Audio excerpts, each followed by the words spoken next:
Hello, my name is Jonathan and welcome to today's video. So I got a little bit of feedback on my last video. That sucks! And it is kind of long. 30 minutes is kind of long for just one video. So I decided to make just a video per chapter. And so from here on out it's just going to be one video, and I may do it interspersed with other videos that I have. Because I have another idea that I want to do. It's basically 10 characteristics that you should have as a writer, and that's something video that I've been playing with, and I think I want to do that next. And I also have a collab video that I'm doing with Topp, and that'll be out not next week but the week after that, and we're going to be working on it, and I'll have a video of what we're doing kind of as we're doing it. So I think it's going to be fun. I'm really excited about that. Anyway, without further ado, my name is Topp, and let's talk about Chapter 4 from the Knights Without Kings, the Bloodshield. Before we get really in depth to talking about that, I want to showcase a little bit of Emilio C. Rodriguez artwork that he did for me. And the first thing I'd like to show is this map. Now, unfortunately, CreateSpace didn't really have a way for me to get this map out the way I wanted it to. So it's really terrible quality in my novel, and which is a shame because it's such a beautiful piece. I think what the software requires is less quality, I guess. Anyway, if you want a good look at the map, you can check it out at Topp. There's going to be a little tab that says Maps on it, so you can just click on that and you can see the map there.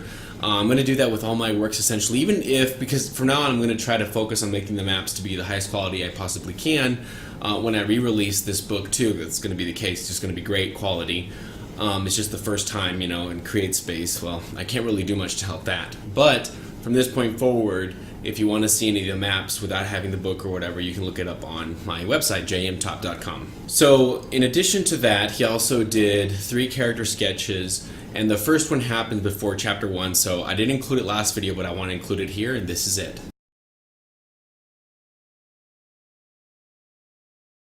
It's not a very cheery picture. In fact, when I see this picture, I envision Lamaya having a doubt in her mind, or her not being sure about something. And that's kind of the case. She does question herself a lot, so I wanted to definitely have that attitude when my window's open and my neighbors can see me. Great. Definitely wanted the artist to capture this attitude, and the artist really did. And I don't think I even explained that part to him so much, but he did a wonderful job, and I'll be showcasing the next art pieces as we get to them in the book, because the first one happens at the beginning of the act, the second one happens at the beginning of Act 2, and the last one happens at the beginning of Act 3, so that's when I'll show it. Okay, so let's start the chapter. So in Chapter 4, Korhus, Sieglund, and Bendrick travel to Ivatera. They're on their way, and on their way though, they come across a cart that was run off the road, and the horse is dead and the rider's dead too. So that's obviously very weird to them, and Korhus wants to know what happened, so they go off and follow the tracks of the cart off the road, and they come to a meadow. In this meadow, they get attacked. An arrow flies straight at Korhus and hits his breastplate, but the breastplate takes all of the damage. And a dagger flies from the bushes, and Bendrick blocks it with his sword.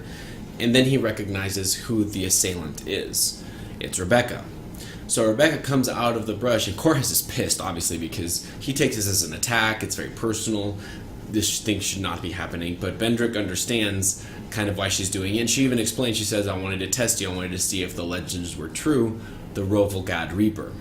So Korhus is like, oh my god, this is the Rovalgad Reaper? He'd heard legends and myths about the Rovalgad Reaper, but he didn't realize that Bendrick was the one those myths were about.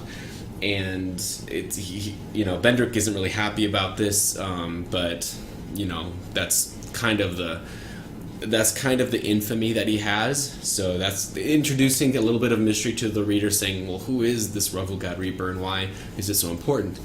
And then Bendrick says, well, that's a story for another time. So they continue on their way. Obviously, they have to let Rebecca go because, that's just the way elves are, kind of the mentality, I guess. Let me close the window. But before she disappears back into the forest, she tells them, when you get to the city of Flodden, look for a man by the name Phelan. And so they're like, okay, we'll keep an eye out for him. So the next section of this chapter, they arrive in Flodden. Now Flodden is a really interesting place that I have in my heart. When writing this book, I did a lot of research. I took a lot of books. I bought a lot of books and read them in order to write better, in order to write the setting better. I have, life in a castle, life in a medieval castle, life in a town, what life looked like. And one of those, but I also did a little bit of historical research as well. And I think as a writer, you should do research on the topics you're writing about. So if you are writing a science fiction fantasy, read a lot of science fiction books. And and a lot of science books too, because you want that hard element that makes it believable, that makes you sound like you know what you're talking about, One of the books that I read to do research for this topic was The Lost Tudor Princess. And this is the life of Lady Margaret Douglas, and one of the towns that they stopped to very early is named Flodden. So Flodden is I don't know if it is anymore, but for this book it is a town. And it just sounded like flood. It sounded like cesspool to me. So I was like, well, I want to keep that element and definitely adapt it into my book. So Flodden is definitely a cesspool.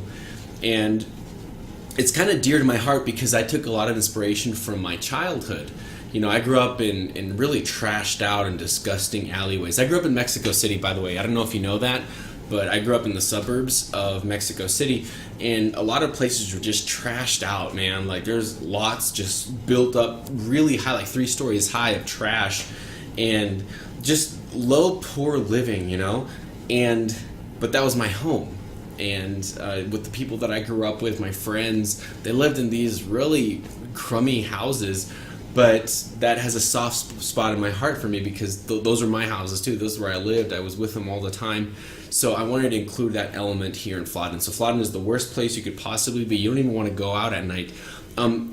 If you leave something unattended for even 5 minutes, it could be gone. And that's what life was like in Mexico City. And this is what life is in Flodden. So I have a very soft spot in my heart for this place. Sieglin, Korhus, and Bendrick finally arrive in Flodden, and they go to the inn. So at this inn, all they want is just a nice cold meal, and then they see this shield on the wall, and it is a Bloodshield. So I got inspired at this point in time a lot by The Witcher. In The Witcher 3, The Wild Hunt. And there's a scene within the first few missions of The Witcher that takes place in a tavern very similarly to this one, and this is a little bit about what it's about. What? Take that down before there's trouble. That is your coat of arms, the Temerian lilies. They've a right to hang there. This ain't Temeria no more, old man. It's Nilfgaard now. My arse it is.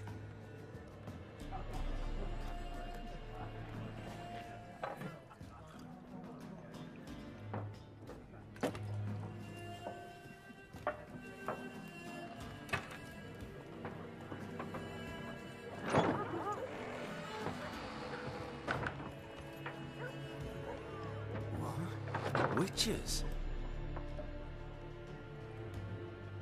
So The Witcher, the main focus isn't the shield, but it kind of is an example to the conflict that's going on in the region, and that's exactly the principle that I wanted to apply to my book. Instead, though, I made the Bloodshield the catalyst to this event. So what a Bloodshield is, oh, by the way, also Dark Souls. A Bloodshield is a shield in Dark Souls, and this is what it looks like. So I kind of merged those two, and then from that made my own story.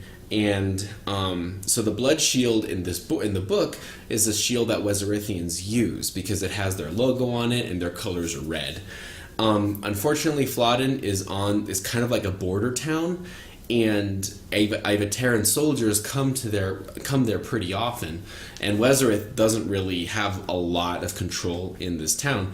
So the local force, or the local policing force, are called mud men and mud women, just because that's what their nicknames are, because Flodden is full of mud and like just watery like cesspools essentially.